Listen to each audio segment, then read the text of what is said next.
Olá, na aula de hoje vamos ver a teoria cinética dos gases. Na aula passada vimos o gás ideal e eram características macroscópicas, né? A pergunta que podemos fazer é quais são as características microscópicas de um gás.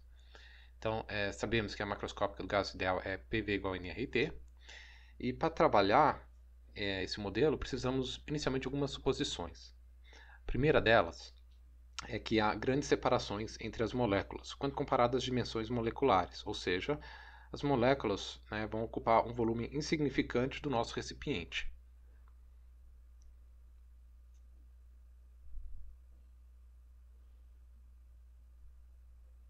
A segunda suposição é que as moléculas obedecem às leis de Newton, né? Elas se movem aleatoriamente lá dentro, em qualquer sentido e com qualquer velocidade.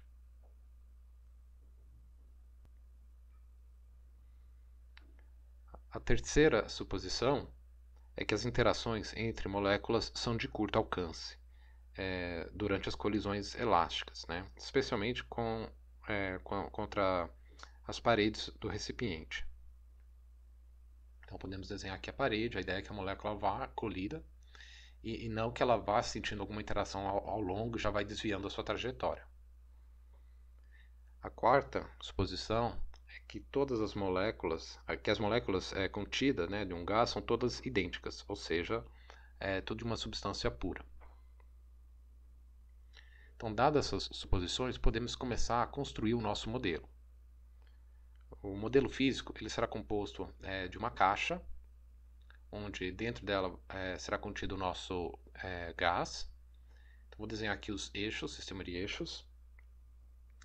E a dimensão da caixa é de lado L. Para uma caixa cúbica, temos um volume de L ao cubo, contendo N moléculas dentro dela. Então, vamos primeiro ver o caso em uma única dimensão para simplificar esse problema. Como a aleatoriedade implica uma igual quantidade em qualquer direção, vamos estudar uma direção arbitrária x, a colisão de uma molécula contra a parede.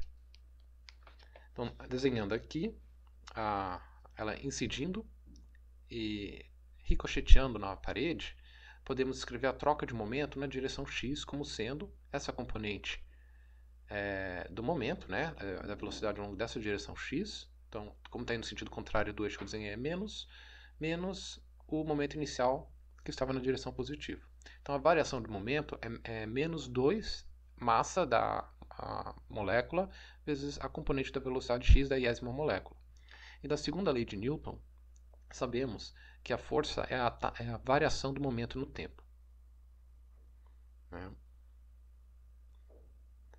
Portanto, podemos escrever que a força que a parede precisa exercer sobre a molécula no intervalo de tempo ΔT, também era conhecido como impulso, é necessário para mudar a quantidade de movimento da molécula.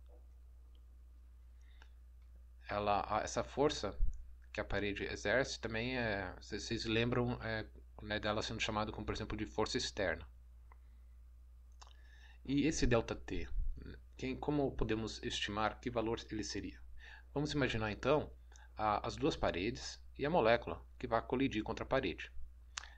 Ela repete essa colisão, né, após um certo tempo. Se sabemos a velocidade com qual ela está viajando dentro da caixa e a distância para ela bater e voltar ao mesmo ponto inicial, ela precisa percorrer duas vezes a distância no intervalo de tempo. Ou seja, o intervalo de tempo vai ser duas vezes essa distância dividido pela velocidade do fluido. Tá? Então, ΔT seria duas vezes essa distância dividido pela velocidade da molécula. Podemos escrever então da nossa equação lá em cima a força em termos desse ΔT, que vai dar menos 2m a velocidade x da molécula 1. Opa, aqui é L, em vez de D, né? É L, errei aqui. Então temos essa relação para a força que a parede exerce sobre cada uma das moléculas. Porém, queremos uma força média do gás. Então, o primeiro passo é usar a terceira lei de Newton para reconhecer que a força que o gás exerce na parede é a mesma, porém de sentido contrário, que a parede exerce sobre a molécula. Tá? E cada uma dessa molécula, temos o valor dela, que calculamos aqui na linha anterior. Então, a força total seria somar todas as N moléculas. Né? Então, a força do gás, na direção x, seria a mvx da partícula 1 ao quadrado dividido por L, mais a partícula 2, até a partícula N. Podemos escrever isso em termos de somatório, como a massa e o comprimento, que são todos iguais, podemos colocar em evidência, e somar essas velocidades quadradas. Notem que podemos colocar essa massa em evidência, pois todas as moléculas são idênticas, né, igual a nossa suposição inicial.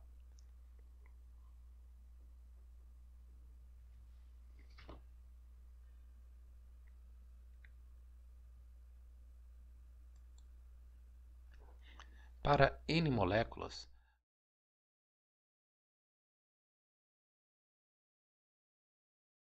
a velocidade média é dada, né? Vamos escrever aqui, a velocidade em x vai ser 1 sobre o número total de moléculas pela soma de todas as velocidades.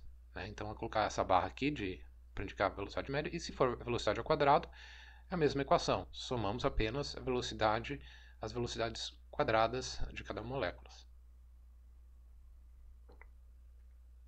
Então, essa equação que tínhamos para a força total no gás, podemos escrever como sendo a massa dividido pelo comprimento. Esse termo entre parênteses podemos relacionar com esse aqui da velocidade média. Note que ele seria nada mais que o número total de partículas vezes a velocidade ao quadrado da componente x média. Mas e saindo da componente x para problema em 3 dimensões? Sabemos que um vetor podemos escrever em termos das suas componentes. E, portanto, o módulo ao quadrado, né, ou simplesmente v ao quadrado, seria vx ao quadrado mais vy ao quadrado mais vz ao quadrado. Mas, já que estamos supondo um movimento aleatório, não tem por que a velocidade em y ser maior do que z. Então, elas são todas iguais, né, em média. Dessa relação, podemos escrever que a velocidade ao quadrado total é 3 vezes o de uma componente. E a nossa equação para a força total do gás seria a massa sobre o comprimento vezes o número de partículas. Agora, em termos não da velocidade componente x, mas da velocidade geral da molécula, ao quadrado, velocidade média ao quadrado, velocidade quadrática média, dividido por 3. Só que vimos que para fluidos gostamos mais de escrever em termos de pressão ao invés de força. Então, aqui vamos escrever a pressão é a força sobre a área, e a área é L quadrado. Então, podemos substituir na equação aqui da força de um gás, PL quadrado, né? E vocês podem ver que tem o L do outro lado aqui da igualdade. Se eu passo, aí vamos ter L ao cubo, que é o volume da caixa que contém o gás. Então, a pressão vezes volume é nada mais que o número de moléculas vezes m velocidade ao quadrado, né, o valor médio do quadrado da velocidade, dividido por 3. Isso aqui parece com energia cinética. Né? Energia cinética sabemos que é meio de mv ao quadrado. Então, vamos multiplicar e dividir por 2 e reescrever essa equação da seguinte forma. PV igual a 2/3 do número de moléculas que multiplica, e agora no termo aqui entre parênteses, é nada mais que a energia cinética média de translação.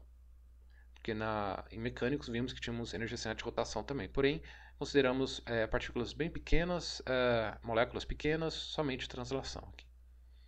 Então, podemos comparar com a lei do gás ideal que vimos, né, PV igual a NKBT, e, portanto, essa energia cinética ela é 3 meios de kBt. Então, vou colocar uma caixa aqui em volta, porque isso aqui é muito importante. Ela dá uma definição para nós, uma nova definição de temperatura, para complementar a lei zero que vocês já viram.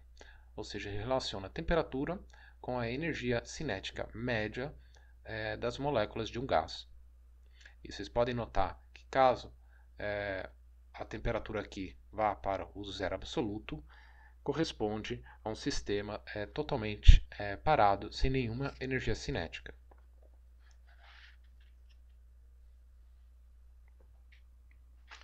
Consequência disto é o teorema de equipartição de energia, né?